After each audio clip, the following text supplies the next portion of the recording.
Começa agora mais um episódio do Sala de Aula na TV. Nessa temporada, você acompanha discussões sobre tecnologia e sociedade. As reflexões fizeram parte da disciplina A Representação do Discurso Tecnológico nos Filmes de Hollywood, ministrada pelo professor Francisco Machado Filho no mestrado em Mídia e Tecnologia, do programa de pós-graduação da FAAC, no campus de Bauru. Este episódio foi gravado em setembro de 2020, com os convidados à distância, seguindo as normas e protocolos sanitários no enfrentamento da pandemia do novo coronavírus. Nesta edição, vamos tratar das implicações da tecnologia, tendo como inspiração o filme AI, Inteligência Artificial, de 2001. Participam do episódio Marcela Gomes e Marcelo Bueno. Bom programa! Olá, Marcelo. Olá, Marcela. Né? Dois Marcelos, dois Charás. Muito obrigado pela presença de vocês na nossa live, nessa segunda temporada do programa Sala de Aula.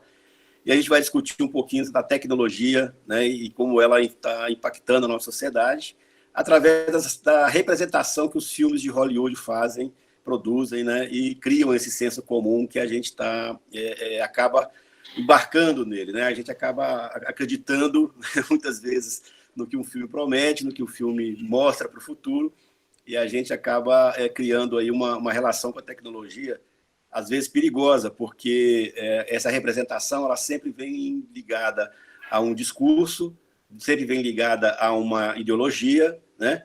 E a uma estratégia, muitas vezes, de dominação de países que têm uma tecnologia com países que ainda não desenvolveram aquela tecnologia.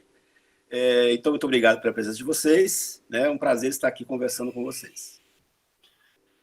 Obrigado, professor, pelo convite. Bom encontrar a Marcela novamente. Realmente, a tecnologia nos anos 2000, a gente tinha muita expectativa, né? Não só esse filme que a gente vai debater hoje, como outros, falavam bastante sobre o que esperar do futuro, né? A gente está instigado há muito tempo com isso, né, Marcela? Sim. Olá, professor, tudo bem? Marcelo, bom te ver sempre. Realmente, eu lembro que na época que esse filme foi lançado, ele teve também bastante comoção, justamente por envolver crianças e tecnologia. E foi, assim, eu acho que um dos primeiros filmes que trouxe o sentimento em relação à inteligência artificial. Então, acho muito bacana a gente trazer esse filme em questão para debater. Então, vamos ver um trailer do filme, né? E, por favor, fale o nome dele. E aí a gente passa o trailer para as pessoas em casa começarem a se questionar também sobre o que a gente vai falar. Então, nós vamos falar, como eu disse, sobre o filme Inteligência Artificial, que é um filme do Spielberg, que foi lançado em 2001, em junho de 2001, logo no comecinho do milênio, quando a gente começou a trazer o termo inteligência artificial para a sociedade em geral.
O tema inteligência artificial ele é recorrente no cinema, né? Mas o mais famoso talvez seja o 2001 Odisseia no Espaço, né? Do Stanley Kubrick. Mas eu acho que a partir dos anos 2000, quando a gente começa a ver a questão da Big Data, né, da possibilidade de dados, de acúmulo de dados, né, que as empresas estão fazendo, proporcionando, né, e conseguindo fazer com essas tecnologias, principalmente depois que a internet se popularizou, a inteligência artificial começou a ganhar mesmo, talvez seja um outro boom, né? O início lá em 2001.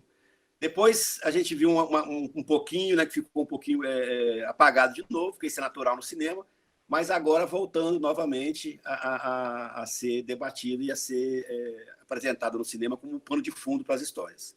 Mas então vamos falar especificamente desse filme, A Inteligência Artificial, que foi um filme revolucionário na época também, né, como todos os filmes do Spielberg, por usar muito efeitos especiais, né, ter uma linguagem futurística mesmo, diferente dos filmes do Spielberg tradicionais, né, mas que ele traz diferente nesse aspecto visual, mas aquela questão da criança que quer ser, do robô que quer ser uma criança, né, remete um pouco à história cinematográfica do Spielberg, que é a questão da eterna criança, né, do Pinóquio, né, daquele menino que sempre queria ser transformado em gente.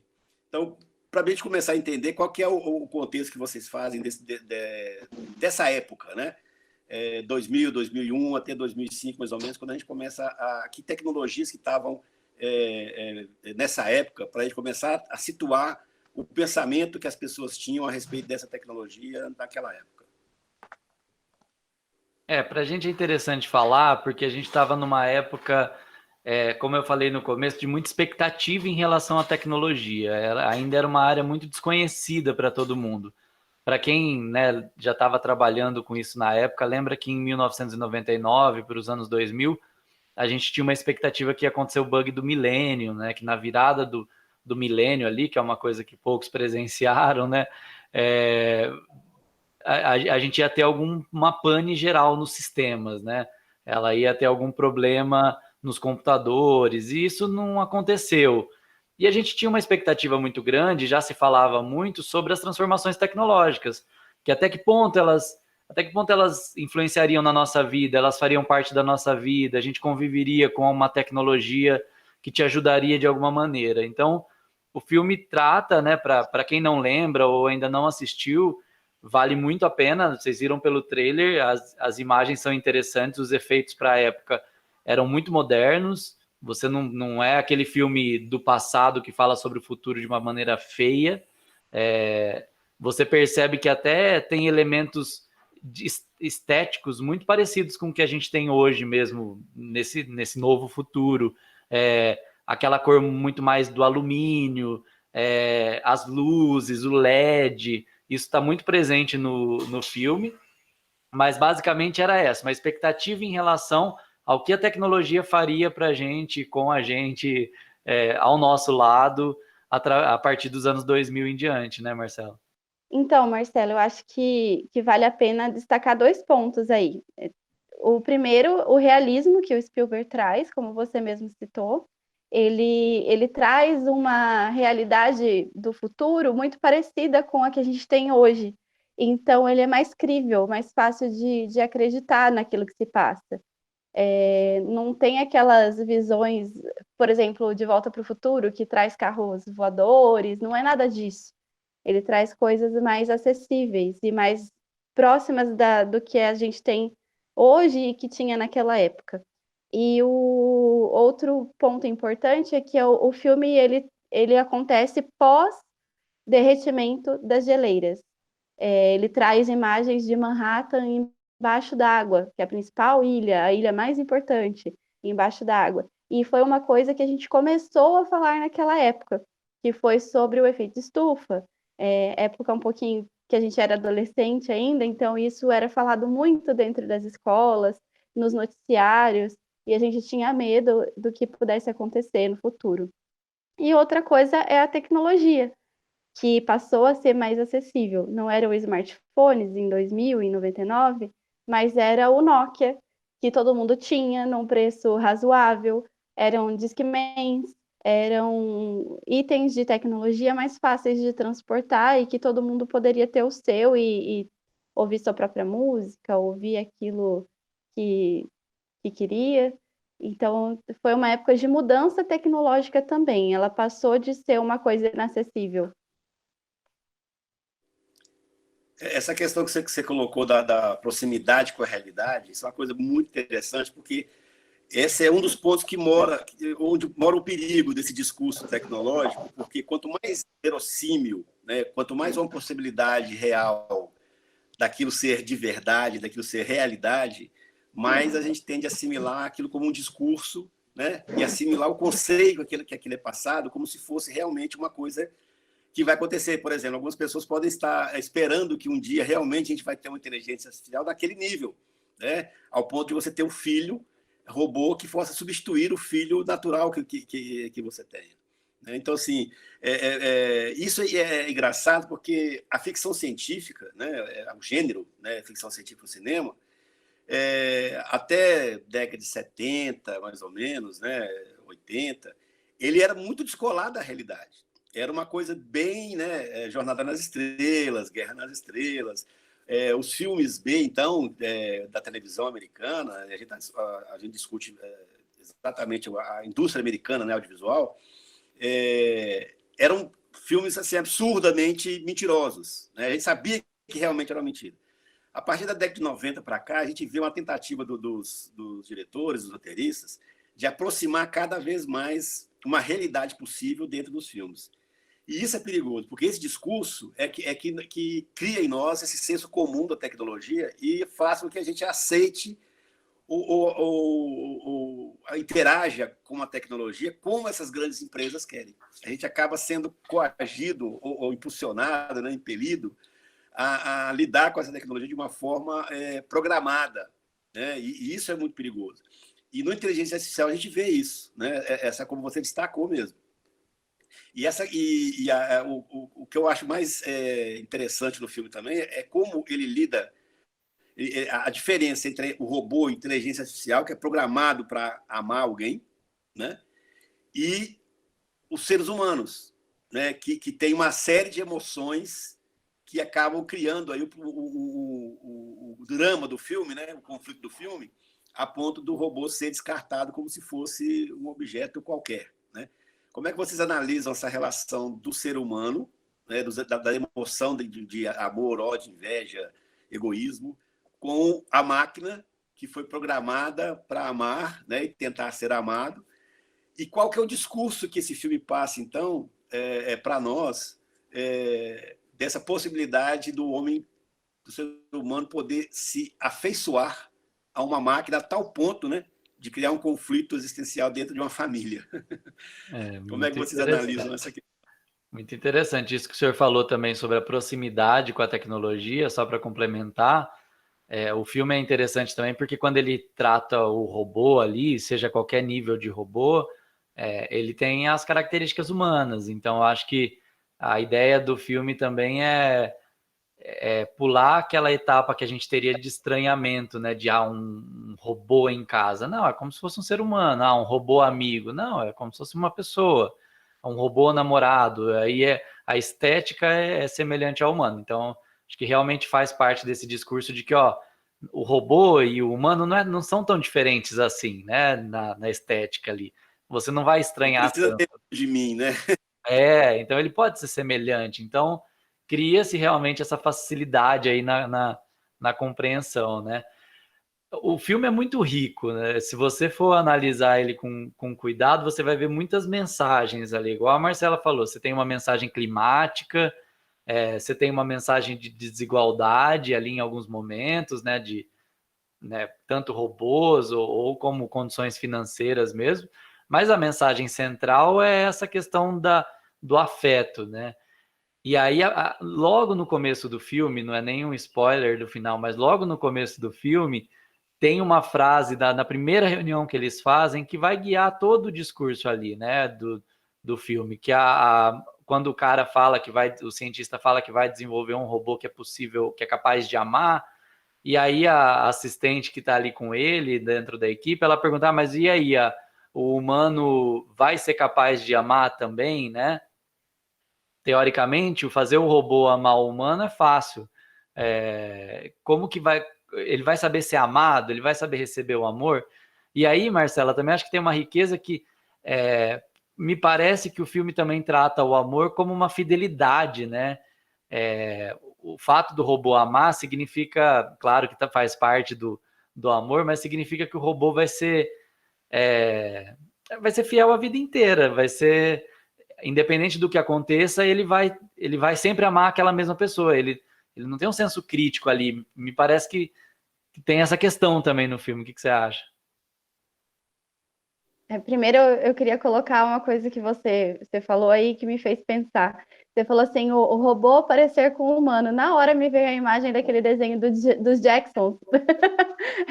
Lembra que tudo era robô ali em torno deles, mas era tudo robô com carinha de robô, não era robô com carinha de gente, né? Essa diferença aí. Sim, sobre o amor... Pode falar, professor. Isso é a estética da época que você está colocando, exatamente isso. Por isso que é muito importante a gente contextualizar o período histórico do filme, né, quando ele é lançado, porque ele representa mesmo a visão que as pessoas tinham daquela tecnologia para o futuro. Uhum. Naquela época, os Jetsons eram de 1950, 1960. Talvez fosse um absurdo pensar que no futuro a gente teria, até por questão ética, não que a tecnologia não fosse possível, mas ter alguém... igual o ser humano, mas sendo um robô, né? Isso traria inúmeros problemas éticos na época. Hoje não, hoje a gente procura isso, né? Procura essa questão, procura essa tecnologia. Hoje a gente procura aproximar... Ah lá, eu não acredito que você tem. Na época dos Jetsons era esse formato, né? Então a gente tinha uma outra expectativa do robô que te ajudaria. Exatamente. Isso, e hoje a gente quer que se pareça, né, com a gente. Isso entra no que o Marcelo colocou, que é um tópico muito interessante mesmo.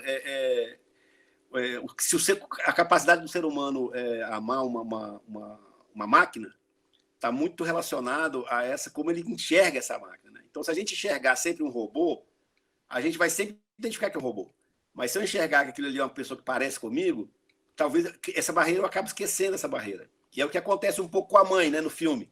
Ela começa resistente, começa relutante, mas aos poucos ela vai se deixando levar por isso aí.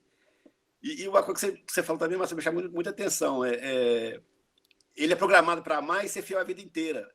Então, se a inteligência artificial busca imitar o comportamento humano, a mente humana, ela nunca vai ser assim, né? A gente nunca vai ser fiel a alguém 24 horas, fiel no sentido assim, de não ter outro sentimento, né? De não ficar com raiva de alguém, de não sentir ciúme de alguém, né? A gente sempre vai ter um sentimento conflitante em relação às outras pessoas. Mas o robô não, ele é uma maneira só de agir, porque ele foi programado para aquilo. Então, olha como é que quando a gente começa a discutir a inteligência artificial, falando que ela vai ser capaz de pensar igual o homem, a gente vê que é o contrário, ela cada vez vai pensar menos que o homem, porque ele vai colocar uma perfeição nela que vai nos distanciar cada vez mais dessa máquina. Que o homem nem tem, né? Eu percebo que o filme pega uma faceta do amor, vamos chamar assim, então que é a fidelidade eterna. Mas é claro que a gente está falando da tecnologia, mas se a gente fosse falar do amor, a gente já está falando de saber corresponder, de conquistar, de respeitar, de se afastar. Então, me parece que é esse discurso também do amor irreal, do amor que não é o amor, né? O filme talvez trate sobre a fidelidade ali que o robô quer ter eterna. E aí, né, que a Marcela ia falar também, né, do ser humano, será que consegue?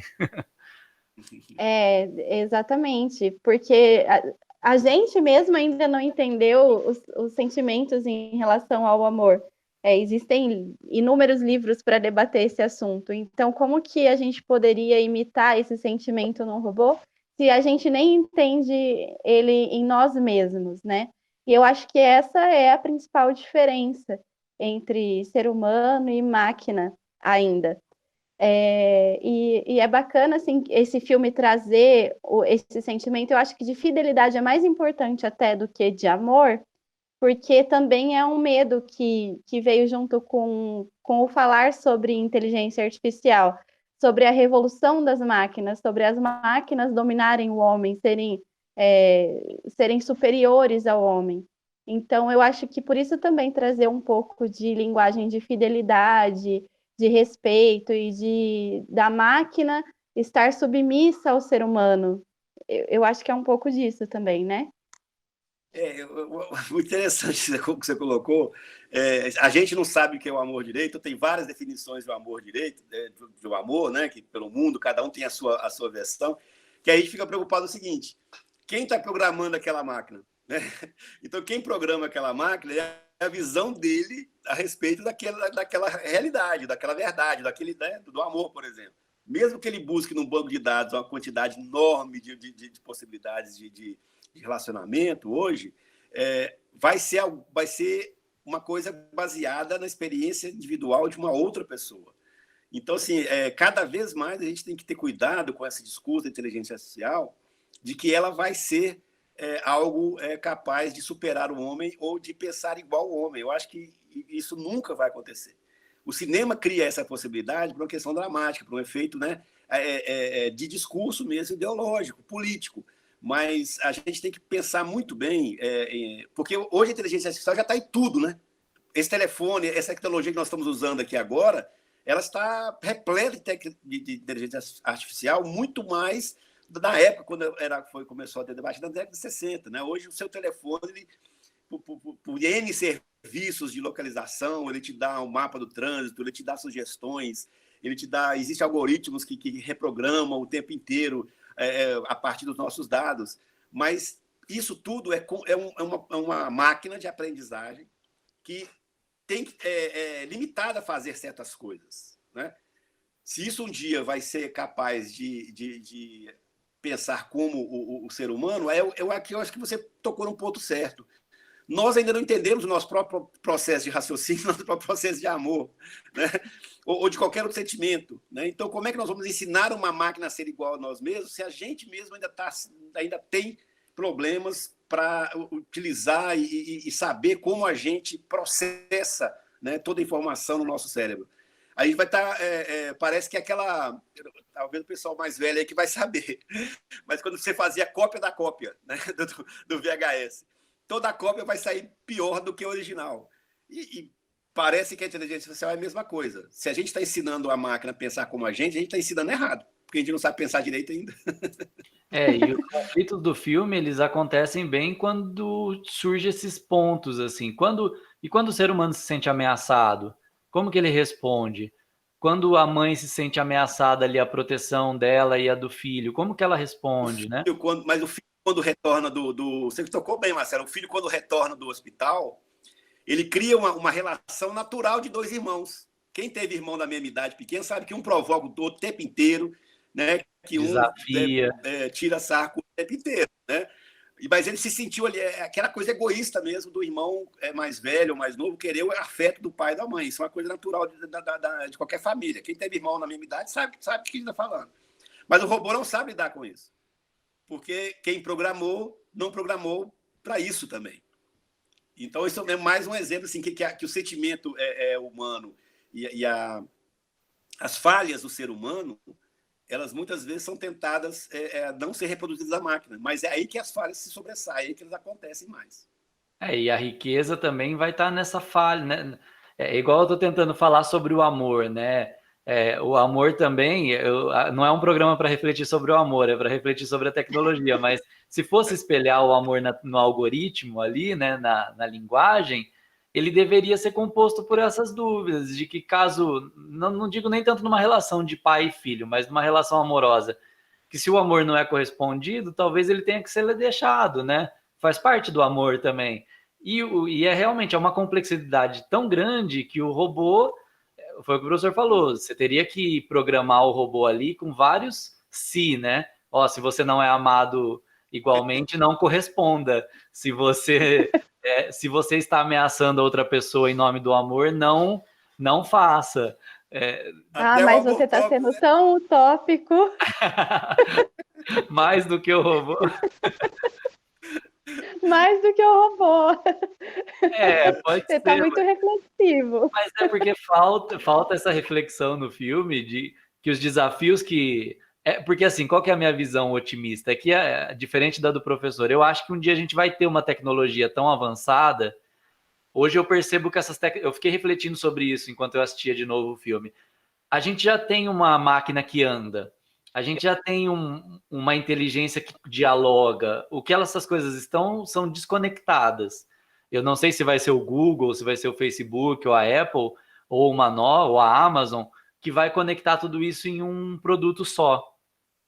E aí, por isso que eu acho que isso é tão possível e que poderia ser debatido nesse ponto, né? Que, ó, uma tecnologia que anda e que serve um café existe. Uma estética de pele, de rosto e que dialogue igual a gente também existe. Mas e aí, será que vão reunir tudo? Enfim, eu tenho dúvidas. Mas eu acho que vão. Eu espero que não. Porque a questão, essas tecnologias extensivas do homem, vou dizer assim, como o McLuhan, né, colocou, né, com os meios de comunicação com extensão do homem, e essas tecnologias que são utilizadas para substituir o fazer, né, do trabalho, isso vem acontecendo, né, desde da Revolução Industrial, né, essa substituição.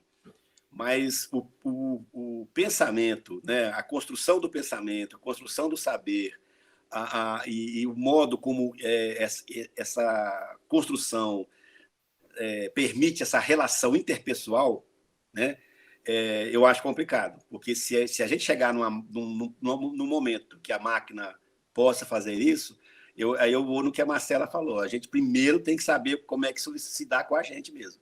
E esse momento criativo, esse momento de insight que o ser humano às vezes tem, nós não sabemos como isso funciona com a gente. Por que todo mundo não é criativo? Por que todo mundo não tem insights? Porque nós não temos inovação todo mundo o tempo todo. Porque algumas pessoas se despontam em determinadas áreas. A gente não sabe por que isso acontece, né? Como funciona o abstrato na nossa mente. A gente sabe qual é a região do cérebro, mas isso ainda é uma coisa que está sendo estudada ainda. Como é que nós vamos reproduzir o pensamento humano se a gente ainda não sabe? Como no próprio outro filme que fala de tecnologia também, né, a Lucy, que a gente usa 10% do nosso cérebro, né? Então, como é que a gente vai reproduzir uma máquina, pensar só com 10% da capacidade de pensamento? É muito complexo, é muito complexo. E o perigoso desses filmes é exatamente isso, passar que há uma possibilidade possível, né? Ou preparar a gente para aceitar uma realidade possível dessa. Isso eu acho muito, muito perigoso. Eu acho perigoso, mas eu também acho bacana a gente poder sonhar com coisas assim. Por exemplo, ainda bem que hoje a gente tem a inteligência artificial, porque imagina viver tudo isso que a gente viveu em 2020, de isolamento, de quarentena, que aqui no Brasil ainda nem foi tanto quanto em outros países. Outros países foram mais restritivos ainda. Mas imagina viver isso que a gente está vivendo sem poder fazer uma chamada de vídeo, sem poder ter um WhatsApp ali para conversar com todo mundo, resolver os problemas do trabalho. Como seria o home office sem tanta tecnologia? Então, assim, eu não vejo que o mundo parou hoje, e vejo que não parou justamente por conta da inteligência artificial, das tecnologias que a gente tem à nossa disposição. Então, ainda bem que temos, né? E ainda bem que existem pessoas que continuam desenvolvendo. Então, eu não acho tão ruim. O que eu acho ruim, talvez, seja tentar colocar sentimento, ou fazer a máquina entender um sentimento que a gente não entende ainda em nós mesmos. Porque o que diferencia, ainda ao meu ver, a capacidade da máquina e do ser humano é que o ser humano ele pode se reinventar. Ele consegue, quando ele tem uma frustração, ele sabe lidar com isso, ou ele pelo menos vai tentar aprender e encontrar uma maneira.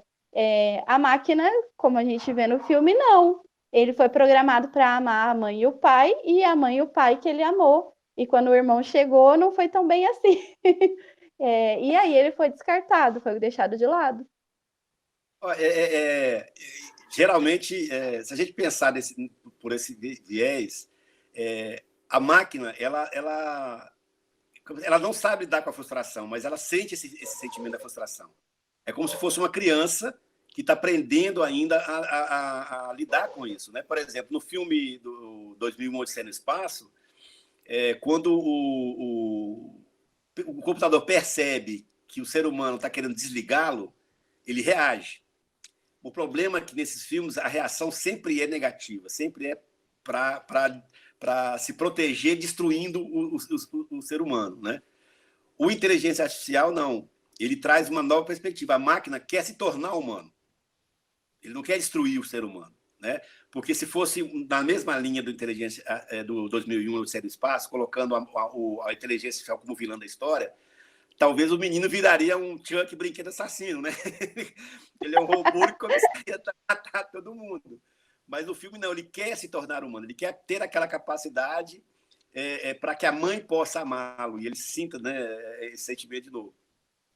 Então, isso aí é muito complexo, porque, na verdade, nesse momento da sociedade que nós estamos vivendo e que você colocou da questão do isolamento, a gente procura no outro, e às vezes aí na máquina, né, alguém que seja muito próximo ao que a gente quer.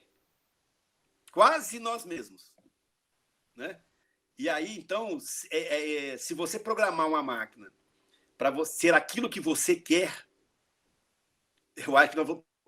eu não sou psicólogo, né? Se tiver algum psicólogo aí, psiquiatra nos vendo, por favor, deixa um comentário aqui no YouTube, porque eu acho que aí nós vamos criar um problema maior ainda, né? Porque nós não vamos ter... uma característica bem narcisista mesmo dessa época, você procurar uma pessoa muito próxima ao que você quer, ou quase uma outro você, né? Como se você fosse alguém perfeito, né? Alguém que devesse ser copiado. Né? E muito perigoso também, porque o ser humano hoje ele quer isso, mas daqui a alguns meses ele não quer mais, né? Ele quer algo melhor. É igual a gente paga, sei lá, uma fortuna num celular, e dali um ano a gente já não quer mais esse celular, a gente quer um outro celular ainda melhor. E em relação a alguns sentimentos também, hoje a gente quer isso, mas amanhã, devido ao que a gente vivencia, talvez a gente possa não querer, ou o sentimento muda, ele aumenta ou diminui, depende.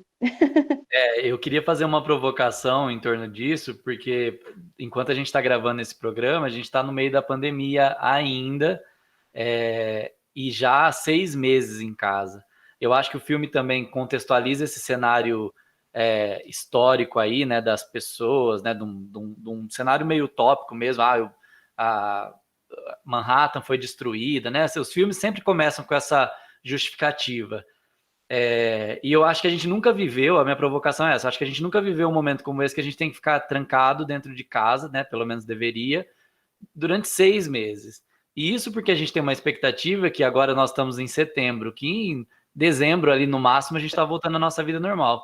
Se a gente recebesse uma mensagem oficial falando, gente, essa quarentena vai durar 20 anos, seria essa contextualização para falar assim, ó, arrumem seus recursos aí psicológicos, porque essa quarentena vai durar muito tempo e você não vai mais ter seus amigos no bar, você não vai mais ter encontros entre, né, numa festa ali, encontros entre solteiros. Então, basicamente, o filme, quando contextualiza, fala, ó, então, a partir dessa situação, o ser humano criou esses recursos para lidar.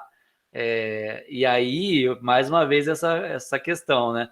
Se essa quarentena fosse eterna, será que as pessoas não iam querer ter mais amigos virtuais? Será que não seria o momento propício para ter um robô que dialogue com quem mora sozinho e não pode encontrar ninguém? Uma viagem, né? Mas é interessante. Eu acho que são situações que o filme provoca, né? Eu acho que os filmes de ficção científica, eles têm exatamente, talvez, esse objetivo também, né? De provocar realmente essa discussão a respeito do futuro, a respeito da nossa relação, né? Humana no futuro. Por isso que é muito importante a gente contextualizá-lo na época. E como você citou no início, era um momento de incerteza, né, que a gente estava vivendo, né? Era um momento de muita apreensão, né, por muitas pessoas, né, do novo milênio, muitas promessas que foram feitas na minha época de adolescência que não se cumpriram, né? Muitos filmes passados colocavam a sociedade dos anos 2000, por exemplo, já quase altamente civilizada, com vários problemas resolvidos. Pelo contrário, nós estamos vendo problemas muito mais acentuados, né? Problemas de desigualdade, problemas de fome, em pleno século XXI, a gente voltando, pessoas acreditando que a Terra é plana, em pleno século XXI, né? Como é que a gente pode pensar... nem o roteirista mais criativo dos anos 60 talvez imaginasse um século XXI desse jeito que nós estamos vivendo, né?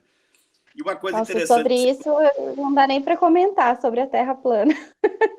É, não dá nem para falar sobre isso. O brasileiro, eu acho que é a primeira vez que a gente realmente está lidando com uma situação de ficar em casa desse jeito, né? Eu acho que outros países já que têm problemas aí naturais, né, de furacão, terremoto, outras doenças que teve, com mais ênfase, né? É a primeira, não sei se é a primeira vez, mas na minha existência, né, eu não me lembro de um outro período que a gente foi obrigado a mudar um comportamento nosso para uma questão externa, desse nível, né? Mesmo que algumas pessoas não respeitem a quarentena, muitas pessoas não respeitem a quarentena, ainda assim mudou a vida dessas pessoas, né? E talvez por isso que a gente vê alguns aí tentando a todo custo, né, burlar as praias lotadas, bares lotados, tentando se agarrar àquilo que conhecem, né? E colocam aí várias, alimentados pelas fake news, que o vírus não existe, né? Essas coisas todas, criando aí essas situações que prejudicam ainda mais a sociedade, né? Eu acho que essa é uma função dos filmes de ficção científica, e eu acho que o Inteligência Artificial ele traz isso de uma forma complexa e não muito otimista. Não sei se vocês... Qual que é a ideia que vocês fazem, a mensagem que o filme passa para vocês, mas para mim ela não é muito otimista. Para mim também não.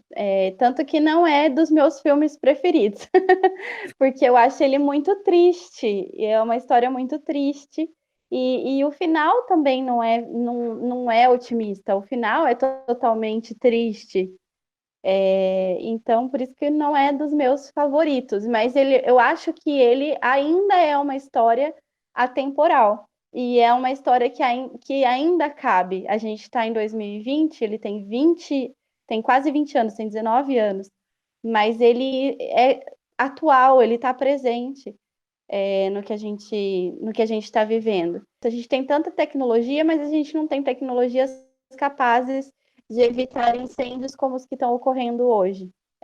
A gente tem tanta tecnologia, mas ainda tem tanta gente passando fome. Então, assim, apesar dela ser egoísta e ao mesmo tempo trazer facilidade para os seres humanos, mas a gente continua não olhando para o próximo, né? A gente continua olhando só para a gente. E eu acho que o filme também traz um pouquinho disso.